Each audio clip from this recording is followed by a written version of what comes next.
Welcome back to the Fury FC60 live stream. We have 3 swing bouts coming your way. Please welcome to the blue corner, Carlos Jimenez. And we are back. That card was awesome. Fury FC60 main card done, but we wanted more. All right, I want some dessert. And this is our dessert. We got 3 swing bouts now. Making his way to the cage is Carlos Jimenez. Houston, Texas, represent 1-1 records. What a way to get things going for everyone joining us on our live stream on Facebook, YouTube. Thank you so much. Carlos Jimenez, 1-1 records. Oh, man, hot experience. Carlos Jimenez with that win over Cameron Smotherman that we talked about a little bit earlier. He was 3-0 as an amateur, including a win over Mental Azoya way back in 2010. So this guy's been around. You know, this guy's already made the walk once today. He's already had his face greased up.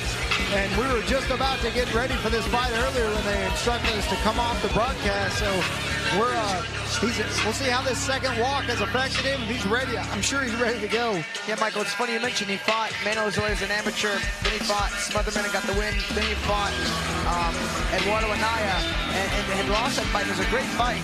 They're all on the same team. He's fought almost the entire Metro team who's not in the UFC.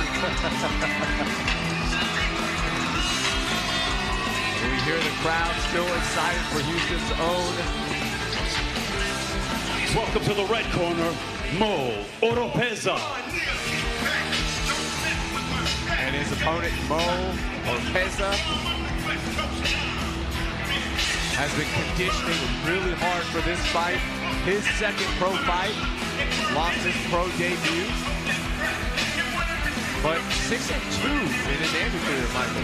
Yeah, he's been fighting since 2017. Lost his debut to a rear naked choke from Mateo Gonzalez. He's a student of UFC veteran Andrew Craig over there at 10th Planet Jiu-Jitsu in Austin, Texas, where I was just training as a guest just a couple of weeks ago. This dude has unlimited training partners over there. I went over there was 100 and something people on the mat. It was the most amazing thing I've ever seen, and that was just in the jiu-jitsu class. There was probably 30 or 40 MMA guys over there. That place was full of savages.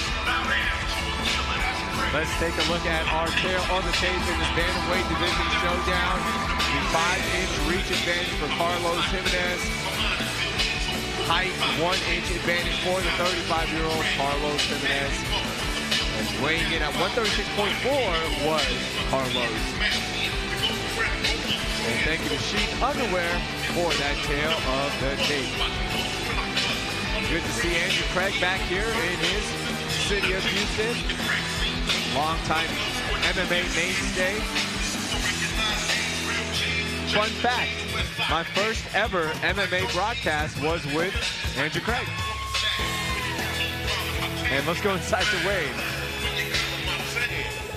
Ladies and gentlemen, the following contest brought to you by Space City Collective is scheduled for 3 rounds in the Fury FC Bantamweight division. Introducing your first competitor fighting out of the blue corner. This mixed martial artist is 5 feet 9 inches tall, and he weighed in officially at 135.6 pounds. Fighting out of Waller, Texas, he holds a professional record of 1 win, 1 loss. This is Carlos Jimenez. And introducing his opponent across the cage, fighting out of the red corner. This freestyle fighter stands 5 feet 8 inches tall, and he weighed in officially at 136.4 pounds. Fighting out of Cathedral City, California, today he seeks his first professional victory. This is Moises Orepeza. Your referee in charge of the action, Jeff Rexroad. Here we go, our first swing bout of the night. We have 3 for you. Bantamweight showdown. Carlos Jimenez against Orepeza. Mo catches a kick and goes right for a high C. Almost hits him out return. CJ was up back on his feet, really, crafty little back up elbow. I'm not too sure the terminology on that strike, but it was cool. Oh, that was nice. Yeah, in kind of a bad spot here. Got his head down really low to the ground. Yeah, I was just gonna say, Michael, you beat me to it. He was really stuffing his head. He's got like a really weird reverse half Nelson. Yeah, had to be careful there. Almost put himself in a crucifix. May have thought about a fireman's carry there, but I think it would have ended him in a crucifix instead. Thought otherwise pretty quickly. See if CJ jumps guard. I mean, this is a deep guillotine. If he jumps his legs around him, he's going to commit to the finish. I mean, we'll see if he believes in it or not. Yeah, I mean, he believes he can finish this guillotine. Nice push off the cage there, too. It's deep. It's in there. They're all crowded. Oh, he gives the thumbs up. Okay, so Mo gives the thumbs up. I mean, it is a deep choke still. Thumbs up isn't solid gold. See how long he can stay alive in this one. Carlos Jimenez kind of giving up on that guillotine there, even though he's holding on to it with an open guard and on the opposite hip, not likely to be able to finish that. Held on to for about 25 seconds there. You know, the arms at some point, they go. Yeah, and the fact that he gave up top position forward, I mean, he believed in that guillotine. And looking at it, it was under the chin. It did have good connection, but it really takes a lot to finish a guy with a choke like that. Again, now if CJ can get his hands together in between, okay, he already lost position. Never mind, there's no hope for this next guillotine to work. Guillotines can be risky, man. You know, they can make you lose position. They can burn your arms out all for nothing. As you mentioned, Michael, at 10th Planet, so many savages. Wonder how many times they've drilled that. He's been in tough positions as Mo Orepeza. You know what, Mo had that choking arm under the chin, but he just didn't quite have the angle with his hips. And much like the guillotine we just saw from CJ, Mo committed to it, but just gave up position for it. And again, a worthy sacrifice. If they had secured those submissions, they would have gotten the finish. But they were both just off a shade from the angle of the hips. Halfway through our first round. Yeah, Mo Orepeza, you know, comfortable being on the bottom. I'm sure, you know, practicing 10th Planet Jiu-Jitsu, you'll see a lot of rubber guard down here. You'll see a lot of duck unders like he's doing now. He's trying to duck under the armpit of Carlos Jimenez and come out the back. Push off the cage, looking to set up an angle for the armbar. CJ's aware. Now he's in an omoplata, but Mo's got CJ's hand on the wrong side. He tucks CJ's hand into his inside left pocket if he really wants to maintain control. CJ immediately identifies that and he's trying to step over. Successfully so. But man, Mo transitions to a deep leg lock. I mean, he's got a nasty reap going. Good punches from the top from Jimenez. Notice CJ's knee is ahead of the hips. It's the knee line you got to have control of in the leg locks. I mean, I appreciate Mo's attempts and enthusiasm, but he's got to really secure the position if he wants to try to finish one of these leg locks. If anything, his own leg is in a bit of a bad spot now.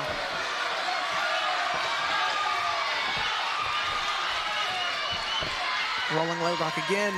For his effort, he was met with 5, 6, 7 big shots. It's a risky game to play. Yeah, you got to be careful anytime in MMA you go for these leg locks. We've talked about it a couple of times tonight. You're going to get softened up down there a little bit going for a leg lock in MMA. Forearm going across the chin, still trying to find that perfect positioning is Carlos Jimenez. 45 seconds left, round one. It's a really competitive first round. A lot of grappling, but a lot of submission attempts. Yeah, this looks like a combat jiu-jitsu match almost. 2 guillotines, rear naked choke, some leg locks, now an arm bar. There was an omoplata. Some good ground and pound. Yeah, really nice. Only 20 seconds left in this round. Another round that's extremely hard to call about who won. Both guys doing some damage. Both guys in dominant positions for a little bit of the round. Both guys with submission attempts. Both guys landing. It may just depend on how this one ends, who wins the round. Yeah, finishing on top is always the best thing you could hope for. So leg drag position. Good first round from these guys. Fun grappling. Man, that was as you mentioned, that was not only a fun first round, but a really active first round. Let's take a look at our highlights for round one. Mo caught the kick, hit a high C takedown, went for that back elbow. So CJ really committed this guillotine. I mean, he believed in it. That was deep. Wasn't deep enough, though. see Mo here kind of committing his angle to the rear naked choke. Wasn't deep enough either. Fun leg lock, leg entanglements. Yeah, took a lot of damage in those entanglements there, Alex. Took a few shots. You can see he's got a little cut over his eye. Did a little bit of damage there, and they want to take note of that in the second round. Maybe exclude those leg locks from the game plan for now.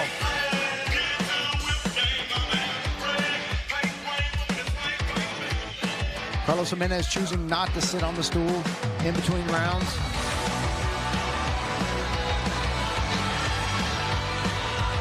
Looks like both guys are having fun in there. They really are. You saw both of them kind of smiling, giving thumbs up. One asked if they wanted a hug between rounds. Looks like they settled on the hand slap. So we didn't see much stand-up at all in the first round. Mo shot it almost instantly. Curious if that's his style and his game plan. You know, CJ got some power in his hands.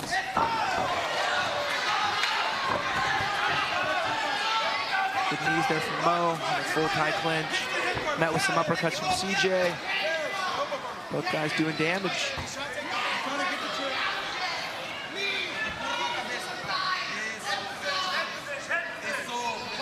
And Mo kind of can't tell who won that exchange, that striking exchange, but Mo was definitely in his face and throwing strikes. I don't know how effective they were. It looked like they were almost distraction strikes instead of something he was trying to punish him with. CJ's framework was really good. He was like really using his forearm to frame Mo's head away, and he landed a good knee, another good clinch knee. This fight's all offense. That was a risky maneuver there from Mo. You know, it's pretty conventional what you do when somebody has their hands together around your waist, under your arms, from behind as you fight their hands. You separate their hands as fast as possible so you can turn and face. Mo kind of like looked to trap CJ's arm and tried to almost like hip toss him, but it didn't work. I don't think that could work. Yeah, very effective and low. There's not much danger in it when you do it in jiu-jitsu, but when you do it in MMA, you know, especially when they're that slick and, you know, there's not much sense in doing that. CJ got to clear his left leg. I feel like that's what he should have done immediately on this exchange to avoid getting hit with his takedown. Mo taking advantage of any of these opportunities he has. When he has the opportunity and Carlos Jimenez makes a mistake and allows him to improve his position to the top, he sees it every time and takes advantage of it.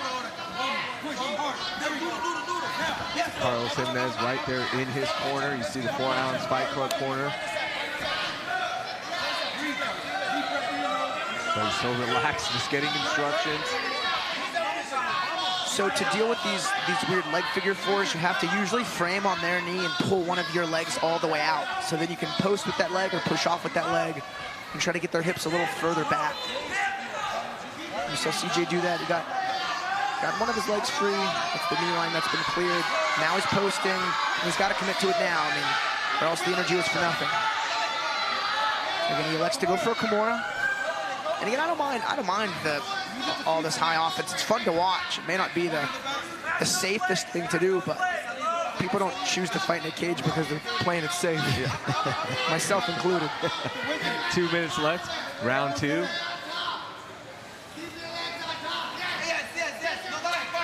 Yeah, a little ill-advised to go for that Kimura there. His head was on the wrong side. So, you know, we knew it wasn't going to be effective. Mo knew it wasn't going to be effective, but didn't really. Oh, there he goes. We're trying that upwards elbow again from the bottom, trying to throw that elbow over his back and land on Carlos's head. So we're working with something a little bit different. This is no longer an arm and guillotine. This is a classic grip guillotine. If CJ can get his right hand really under the chin of Mo and then connect his hands, he could be working with something. Yeah, or move Mo's head to the center of his body and try that 10-finger guillotine that we saw a little earlier.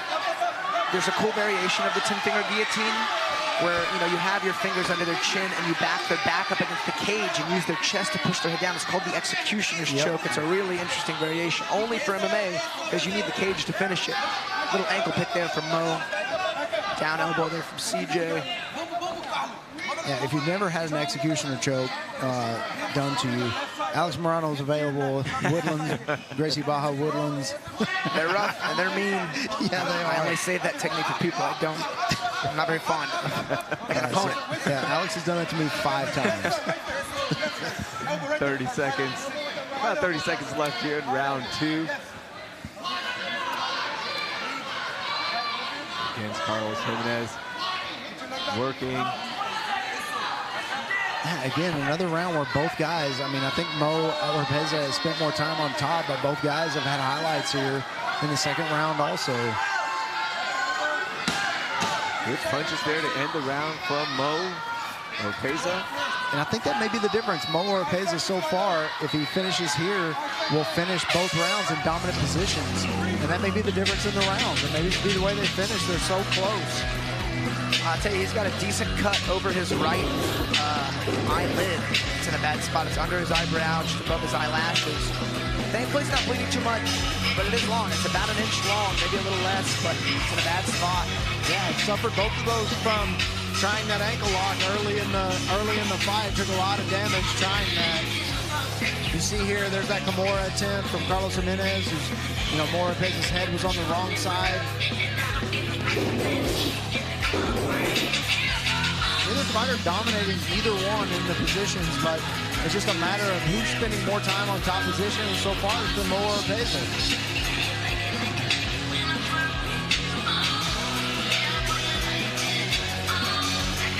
Carlos Jimenez taking some very harsh criticism from his corner over there. Let's see how he responds after that feedback from his corner. Carlos Jimenez. And it looked like Carlos's corner said he was giving up on those positions, and that's what they were upset about. That he was getting in decent positions and he was giving up and kind of giving them back. Carlos showcasing some of that striking here. Start round 3.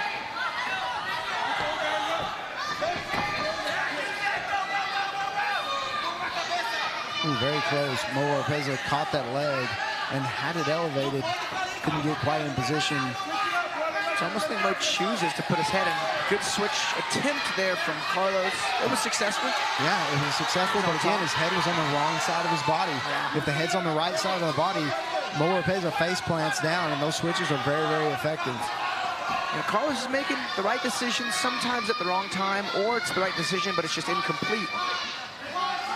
And it's giving up top control time for him in this fight. I mean, there's consequences to those incomplete decisions, and if this fight goes the distance, it could cost him the decision. Yeah. I remember when I was a white belt and I was fighting MMA and I was learning these things, and I asked my coach about a switch. Ooh, nice transition to a triangle here. CJ's got a triangle, but his right leg was stuffed. I didn't think he'd be able to lock that up. But anyways, I was asked my coach about, you know, how do you do a switch? And I saw Anderson Silva do it to Nate Marquardt. And I was like, I want to learn how to do that. And I remember he had to make me stop doing. I was doing it to everybody in training and face planting people and all kinds of stuff. He's like, dude, you got to stop doing that. The crafty reversal there from CJ. I mean, these guys are just scrambling. You see he's got a wrist guard that he held on to for a long time. So he's got a sprawl. He's got to try to clear his right leg from the grip of Mo. He's got to stick with it. He's got to stick with it and not let him grab his legs. Oh, man. Carlos maybe should have gone and switched around and gone to the back there. He's got an anaconda choke locked in. He's trying, at least. That looks like maybe going for a Darce. Looks like a Japanese necktie style to lock it in. It's figure 4. And you see the body language of Mo. I think we may get a tap here. Mo surviving it. Mo's doing everything right to defend it. Yeah, he's out of it. That space, man. Good escape from Mo. Same thing. This is where Carlos needs to just continue that sprawl. Good head stuff. Orepeza looks exhausted. Yeah, these guys are fighting hard. They're tired.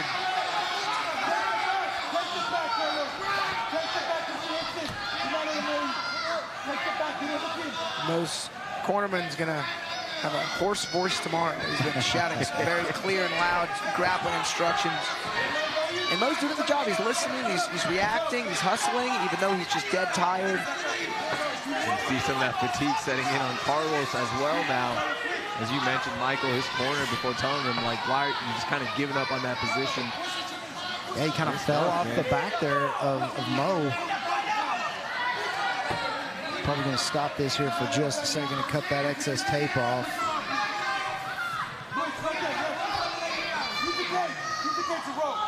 1:35 left, final round. Armbar attempt from Carlos, but just didn't have the clamp necessary to keep Mo's elbow and arm in position. Yeah, and I think Mo Orepeza, if he wins this fight, it's going to be because he finished all 3 rounds in top position. Yeah. I think it's so close. It's so, you know, neither guy has done any real damage. There's been some kind of half-hearted submission attempts from both guys. But somehow Mo Orepeza has been able to finish just about finish first 2 rounds in dominant positions. And if this continues, he'll do the same in the third. You see Mo with that right side, I'm sorry, that left side wrist ride. And Carlos is looking to just hit wrist control to avoid those punches. Good right hand there. Again from Mo. So yeah, you call it, Michael. I mean, he's finishing these rounds on top. And this is his most notable top position he's had. He's landed some good shots, courtesy of that wrist ride. 30 seconds left, round 3. See if either guy can get a finish to end the fight and avoid the judges' scorecard. I don't know about you guys, but this card today is going to take me a week to process this in my head. This has been the craziest. The undercard was the craziest undercard I've ever seen. The main event was awesome from top to bottom. Only had 1 fight go the distance, I think, 1 or 2. But, man. Those both guys, when they were swinging to the final bell, the fight started quick, finished quick. I mean, that was a good scrap for both these guys. They fought their heart out. All right, let's take a look at our highlights from round 3. Our decisive round here. Yeah, Mo Orepeza there catching that kick. Looked like he wanted to take that down. Carlos Jimenez doing a good job. Almost had that switch there, but again, Mo's head was on the wrong side to complete that switch. And again, like we said, Alex, it really, so much, half submission attempts, nothing really. This may have been the closest thing to a submission attempt, but it was really out of position whenever it started. Whenever someone's flat on their back, it's really difficult to finish that. You can switch to a north-south, but with their arm in, makes it very difficult. But yeah, I think Orepeza spent more time on top. I think he may have had the better of the grappling exchanges. Yeah, this one's going to be hard to call. You see the coaches having a little grappling match. Daniel Pineda and Andrew Craig, 2 of the first guys to get signed to the UFC out of Houston. I trained with them when I was an amateur. They beat me up so bad. I admired them so much. It's really cool to see them, with the next generation of fighters compete against each other. You and a bunch of MMA fans. I mean, like, Andrew Craig and Daniel Pineda were the guys. We'll talk a little bit more about that. Let's go inside and see how the judges scored this one. Wayne Leggett. Ladies and gentlemen, after 3 rounds of combat, we go to the judges' scorecards for a decision brought to you by Space City Collective. Judge Joe Solis scores the fight 29-28. Carlos Jimenez. Judge Chance Williams scores the fight 29-28. Orepeza. And Judge Rob Alexander scores the fight 30-27, declaring your winner by split decision, Carlos Jimenez.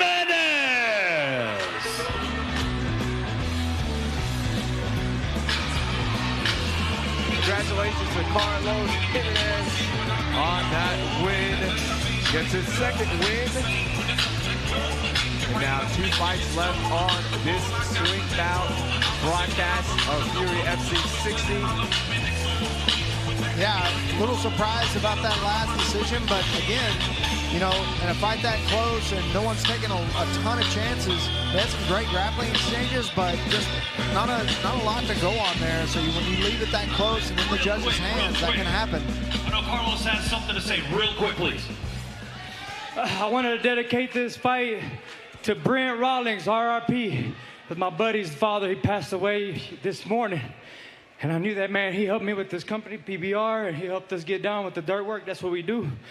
And I wanted to thank him. He was a real special spot in my heart. So. Very touching win, touching dedication. Make some noise one more time for Carlos Jimenez. Carlos Jimenez getting that win with heavy hearts, man, that's crazy. Andrew Craig in the house. Let's go to Wade for our next fight. Please welcome to the blue corner, Angelo Trujillo. So you know, Johnny always wore black, and he wore All right, black. Angelo Trujillo 0-2.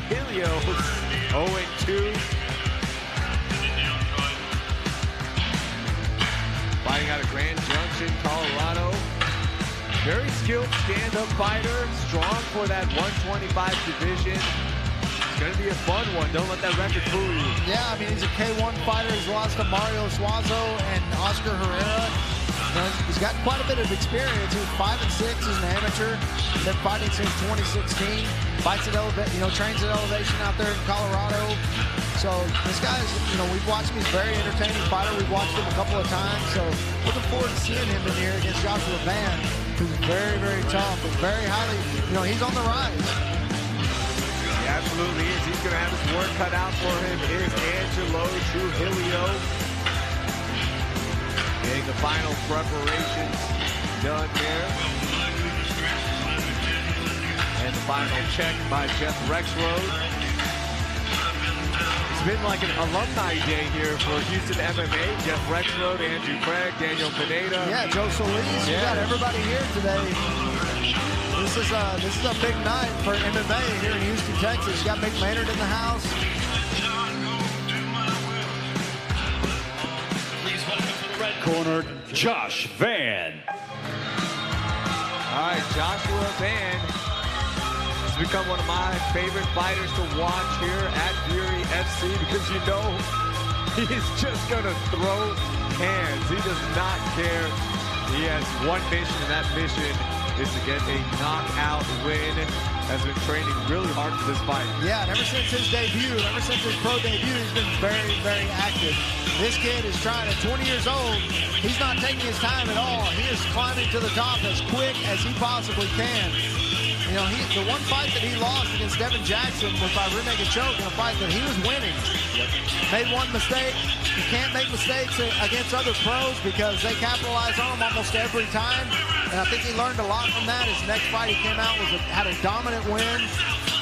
Looking forward to seeing him. This kid's got a big future. He really is that next hot prospect from the city of Houston. As he gets more experience, he's going to start fighting guys with better records. And he's going to make so many strides in his career at that point. But until then, we're going to get to see him taking on a really formidable opponent in Angelo Trujillo. If you like striking, you're going to love Josh Van's style.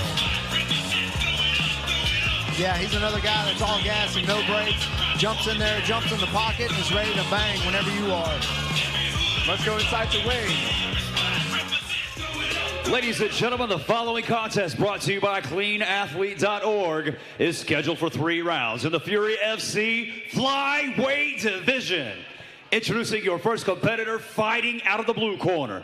This mixed martial artist stands 5 feet 3 inches tall, and he weighed in at a perfect 125 pounds. Fighting out of Grand Junction, Colorado, today he seeks his second professional victory. This is Angelo Trujillo. And introducing his opponent across the cage, fighting out of the red corner. This freestyle fighter stands 5 feet 5 inches tall, and he weighed in officially at 124.5 pounds. Fighting out of Houston, Texas, he holds a professional record of 3 wins, only 1 defeat. This is the fearless Josh Van. Your referee in charge of the action, Patrick Patlan.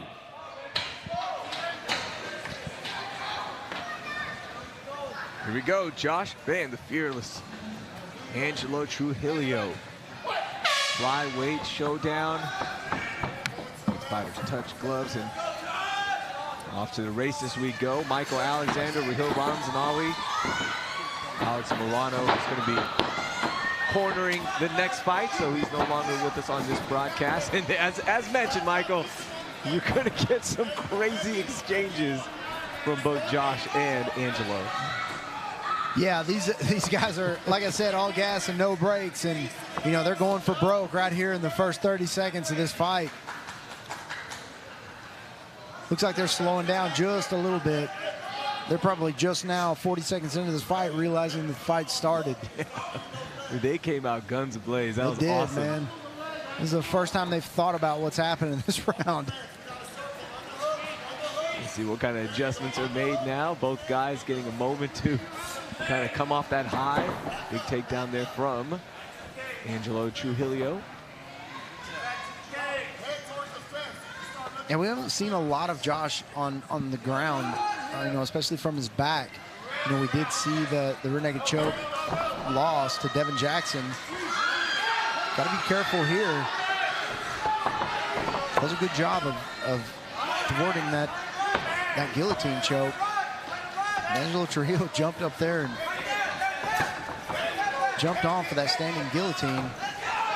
He's taking a little bit of punishment here now. Nice body shot there from Joshua Van. A big head kick. That's it. That is it. It's over. Didn't even get a chance to throw any follow combinations. Joshua Van with a huge round one knockout win over Angelo Trujillo. It happened so quick. Man, Joshua Van continues to impress. Let's take a, I mean, the highlight is going to be the knockout, but man, what a awesome kick there from Yeah, went right over the top. The first thing on Angelo Trujillo that hit the mat was his head, and anytime that happens, you can get pretty much bet you're going to get an immediate stoppage, especially the double bounce. His head hit, it bounced up, and it hit again without him. Good stoppage by the referee. And another big win for Joshua Van. Yeah. Congratulations to Josh Van. When he connected on that kick, it almost looked like it slid off and it wasn't a full flush connect. But man, it connected and it had enough power. That shin bone connecting on the top of that skull, you know, that's a tough thing. And you can see Angelo Trujillo asking what happened, so that it connected well. Let's go inside to Wayne Leckett to make this official. Ladies and gentlemen, the end comes 1 minute, 36 seconds into round number one, declaring a winner by knockout, the fearless Josh Van. Quick work. Quick work by Joshua Van. That leaves us with one more fight here at Fury FC 60. And thank you everyone for joining us on our post-fight broadcast on Facebook, YouTube, wherever you're watching. We appreciate it. Make sure you keep following us. Let's go inside the weigh-in for the introduction to our final fight. Please welcome to the blue corner, Luis Luna. Let's get it on. All right, Luis Luna making his way to the cage for this 145 showdown. 15-8. The veteran Luis Luna hasn't fought in 2 years. Last time he did fight, it was a loss to Victor Martinez in 2019. He's been fighting since 2009, the 36-year-old veteran. Nice to see him making that return to the cage. Yeah, and I mean, he's you know, not only he's got a 15-8 record, his opponent's record is 178-93. So he's fought a lot of guys with you know, this guy's never fought any slouches. He lost his last fight to Victor Martinez, been fighting since 2009. This dude has a ton of experience. Good to see him back in there. A lot of experience. Veteran showdown coming up to end the night for us here at Escapade 2001.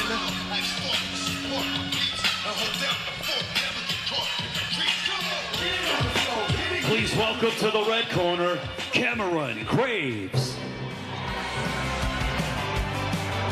His opponent, a submission specialist, to say the least. Gracie Baja Woodlands representing. We're going to see Alex Morano here. like it. The Superman entrance. Yeah, that's exactly right. He's got his cape tied on around his neck. I got to tell you, man, I'm a Cameron Graves fan, but it looks like something for his last 2 fights has not been himself. I'm looking forward to seeing the Cameron Graves that started his career 5-0, that won his first 11 fights total. He is an amateur and a pro. He won his first 11 fights. He was undefeated as an amateur, was 5-0 as a pro at one time. Lost one of his losses was to Hussein Aliyev, which, like Alex likes to say, has aged really, really well. You know, Hussein ended up going in and beating Quintana in a fight that he was a huge underdog in. And so it's no shame in losing to him, but Cameron Graves just does not look like himself in the last 2 fights. Let's look at our tail on the tape brought to you by Sheet Underwear, 2-inch reach advantage for Cameron Graves, and that 5-inch height advantage for Indiana Jones, a.k.a. Cameron Graves. Love coming out to a movie score. Let's go inside to Wayne. Ladies and gentlemen, the following contest brought to you by Aces Performance Exhaust is scheduled for 3 rounds in the Fury FC Featherweight Division. It is your final bout of the evening. Introducing to you first, fighting out of the blue corner. This freestyle fighter stands 5 feet 7 inches tall, and he weighed in at a perfect 146 pounds. Fighting out of Seminole, Texas, he holds a professional record of 15 wins, 8 losses. This is Luis Luna. And introducing his opponent across the cage, fighting out of the red corner. This mixed martial artist stands 5 feet 11 inches tall, and he too weighed in at 146 pounds even.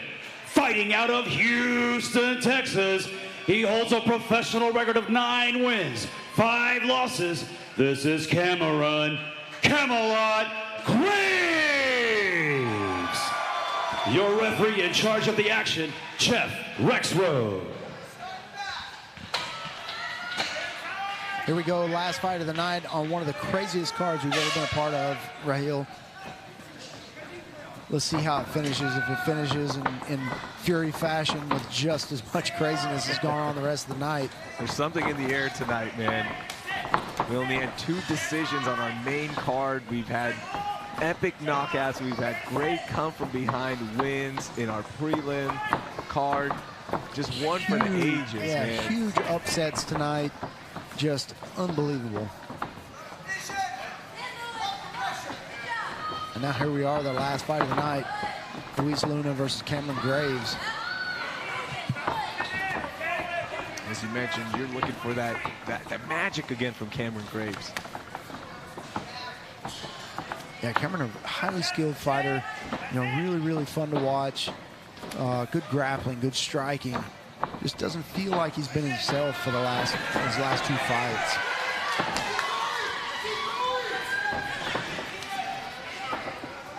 Nice takedown there by Cameron Graves. Wasn't able to keep him down.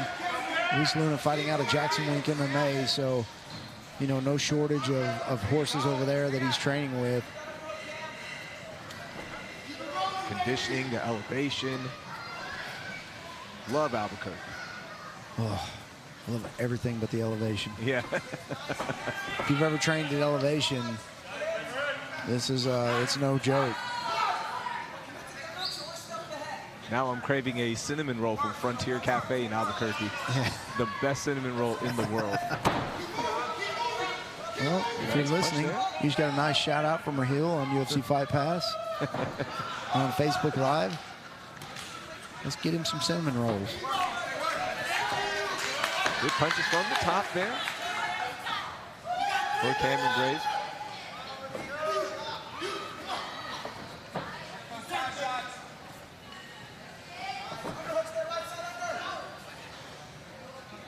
Working up against the cage. Putting that pressure is Luis Luna. Nice takedown for Luna.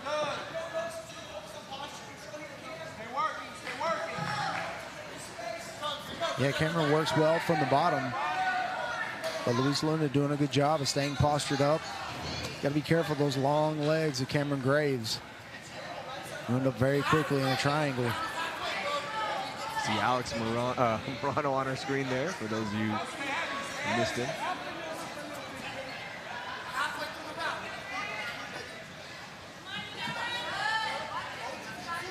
Cameron Graves working well from the bottom here.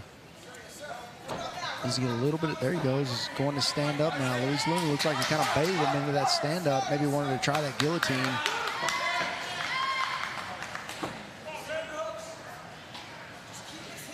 Cameron having none of it though. Yeah, surprised Luna went right back in instead of breaking out, seeing if he can exchange a little bit, but maybe you see something. Yeah, nice little single leg, ran the pipe there to get Cameron swung him back to the ground. Has been effective in top control, but hasn't done a lot of damage from here. So we approach 130 left, round 1. And you got to be careful. You see Cameron Graves controlling that arm. In this case, he's doing it to aid him in standing up. But with that one hand control, you can easily throw up that triangle. Good, powerful shot there from Luna.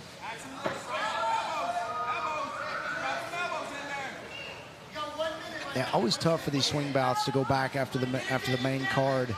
You know, after you've been, these guys have been taped up for hours. They've been sitting back there just waiting to fight. So, got to wonder how much that takes out of you.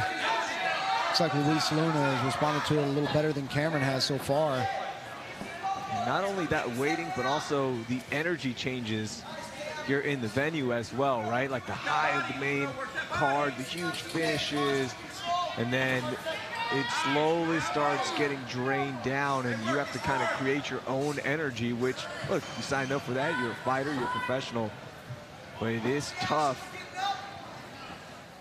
I mean, I'll be honest, even as a broadcaster right now on this final fight, the energy is, we're digging deep here. We're the true warriors, is what I'm trying to say. That's Michael. right. That's right. I feel sorry for us. Oh, man. Good exchange. Yeah, Cameron Graves doing a good job of standing up there. Almost took an elbow there during that exchange, but was able to dodge it. Spent a lot of time on the bottom there. But again, Luis Luna not doing a lot of damage. Take a look at our highlights for round 1. Fun, active round. Yeah, Cameron missing with those shots there, and then goes in for the takedown almost immediately. Not able to keep it down. Luis Luna going in, taking Cameron Graves down over and over. But again, once he got to those positions, not able to do much from there. Cameron defending well off his back. Not a lot of offense, but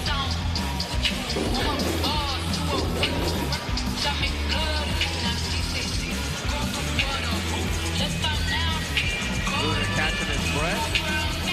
Game final adjustments for round 2. There's Alex Toronto in the cage.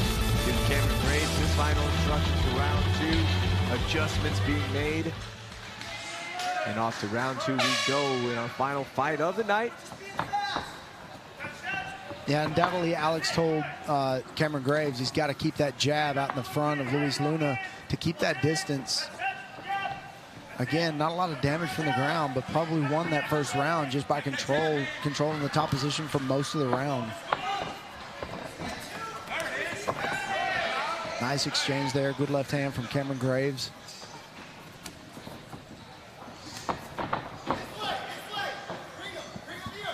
You can hear every coaching instruction, which is always nice for the fighters.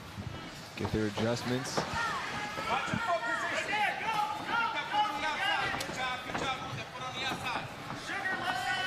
Cameron looking very relaxed.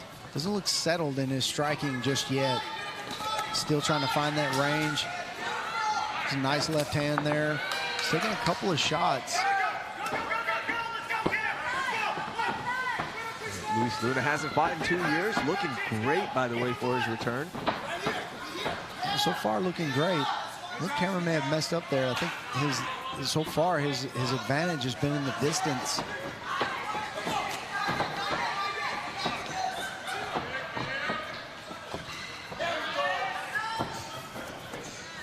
Cameron making Luis Luna miss on a lot of shots, and instead of counterpunching, he's kind of closing the distance and, you know, getting into those positions for dirty boxing, and then he's not dirty boxing. Luna turns it around, reverses that position. Now gets the back of Cameron Graves. Yeah, Cameron got to be careful there. May have used that pad a little bit to aid him. And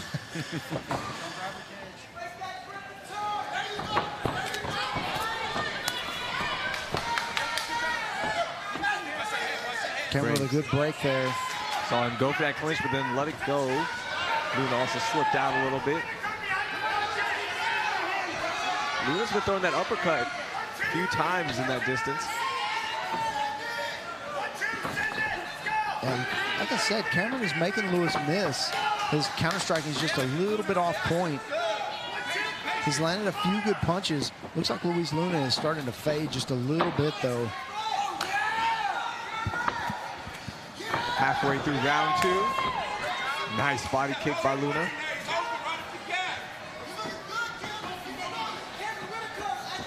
Cameron marching him down, controlling the center of the cage.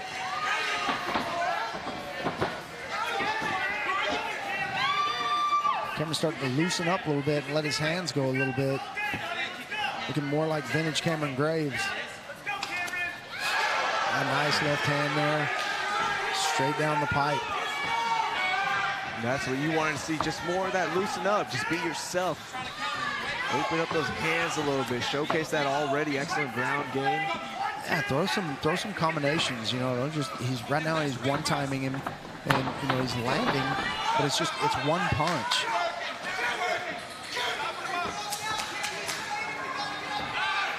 Very nice throw up to high guard.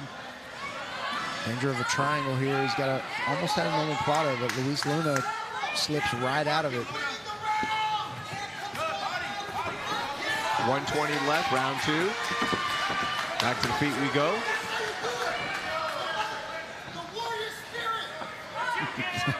Cameron Graves' corner. They're trying to give him a motivational speech here from the corner at a very high level.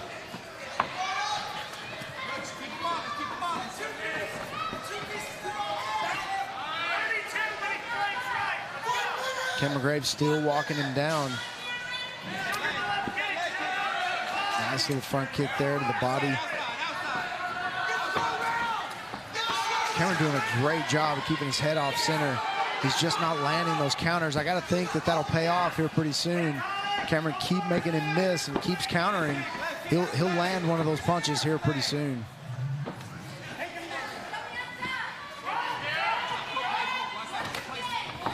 Ooh, nice stiff connect. Yeah, nice little uppercut there from Luis Luna.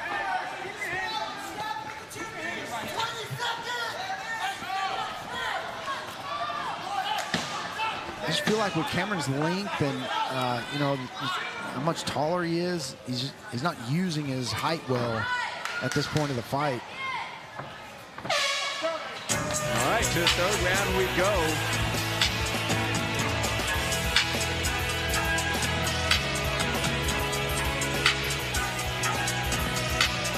Let's take a look at our highlights for round 2.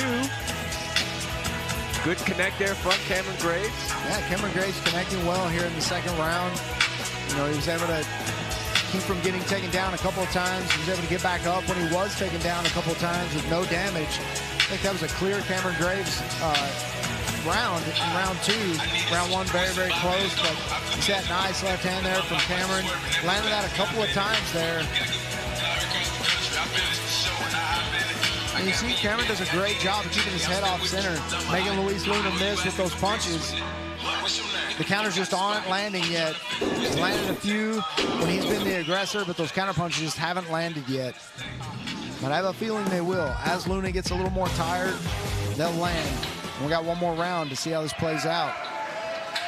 So here we go. We are going to the final round. Luis Luna's return to the cage after 2 years. Cameron Graves looking for that big win after going 1-2 in 2021.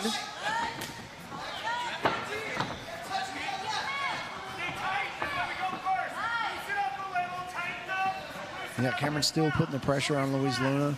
Luis Luna looks like he's trying to bait him into getting a little closer. Be careful what you ask for. Yep. There's a nice 1-2. His corner, Cameron Graves' corner, has been saying, let that left go a little bit. Yeah, let those combinations go in 1 and 2s, and that's why the counters haven't been landing, because he's throwing one punch.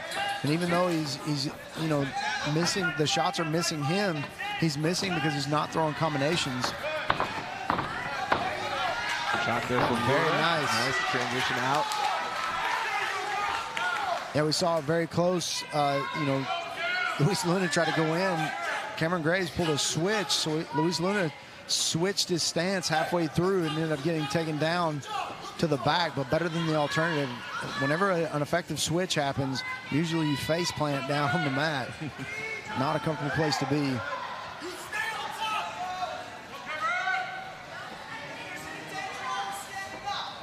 Luis Luna trying to control one of those arms and see if he can slide this triangle in. Big elbows from the bottom there. Those connected pretty flush there.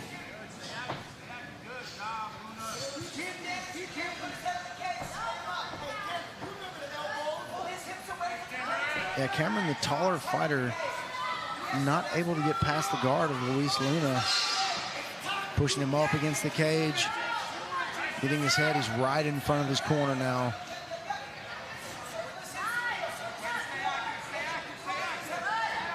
Two minutes gone in this final round. Nice shot to the ribs from Luna. Sitting up against the cage.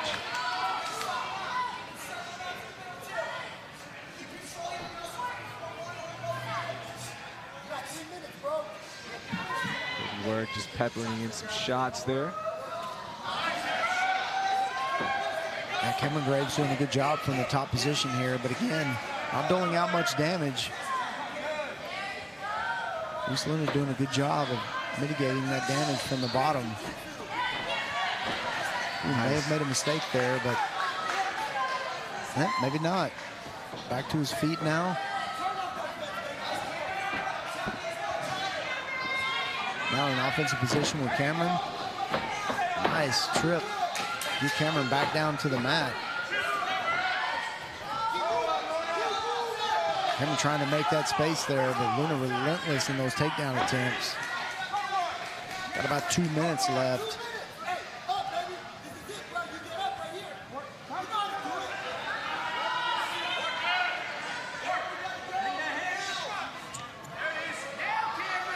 Luna has been relentless, trying to take Cameron Graves down.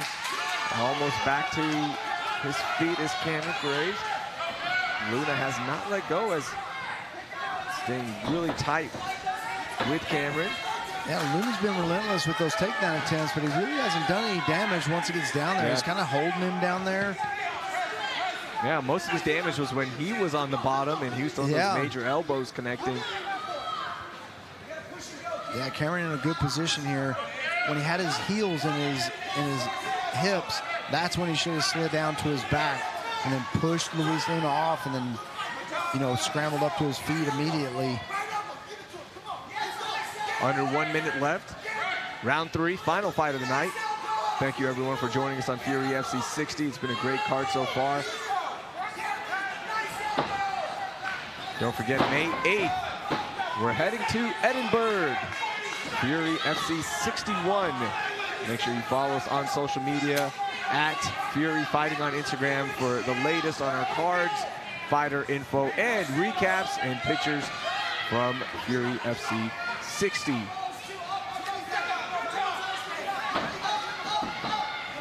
Yeah, last 20 seconds of the fight here, last 20 seconds of the night. 2 nice elbows from Cameron Graves there. Luis Luna, again, able to get Cameron down to the ground, but not able to do much, not able to hold him there for long.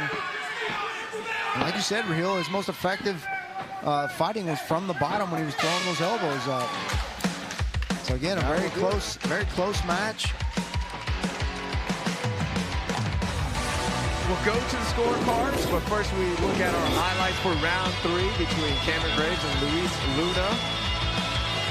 Luis Luna starting off there pretty good, landing a few punches there right off the bat, getting down to the ground. Here's that bottom ground and pound from the bottom. Able to sling Cameron Graves down a couple of times with that single leg running the pipe. And again, kind of swinging him around, throwing him around the cage. But once he got down there, not really effective in doing any damage from the top side.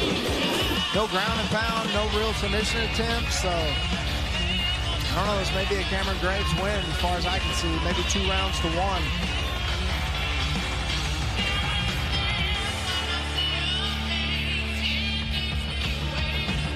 It's been a fun night of fights. Oh, man, just as you mentioned, it's going to take some time to process all of this, what we saw. Can't wait to watch the rebroadcast, not only of our main card, of our prelims as well. Got a lot of highlights already up on Instagram at Fury Fighting. Make sure you follow us on Instagram as well at Raheel Doing Things. And Mike and Black Belt Mike 99. Follow us on Instagram. Shout us out. Let us know how you think we did. Make fun of us. We don't care. Yeah. We're going to get paid either way. That's right. And shout out to our production team for all of the hard work throughout the entire night. It was a long and fun card. So we want to thank them, all of our cameramen, all of our team back in the production truck. Let's go inside to weigh for our final. Ladies and gentlemen, after 3 rounds of combat, we go to the judges' scorecards for a decision brought to you by Space City Collective. Judge J.J. Ferraro scores the fight 29-28 for Luis Luna. Judge Joe Solis scores the fight 29-28 for Cameron Graves. And Judge Rob Alexander scores the fight 29-28, declaring your winner by split decision, Luis Luna. All right. Luis Luna with the big win in his return to the cage after 2 years, and a great night of fights. All the winners, congratulations to you. Get all the highlights on our Instagram page at Fury Fighting. We will be back on air for for Fury FC 61 in Edinburgh, Texas on May 8th. It's going to be a great night of fights as well when we get back. Thank you to everyone. On behalf of Alex Milano, Michael Alexander, I'm Raheel Ramzan. We will talk to you next time. Thanks for watching Fury Fighting Championship.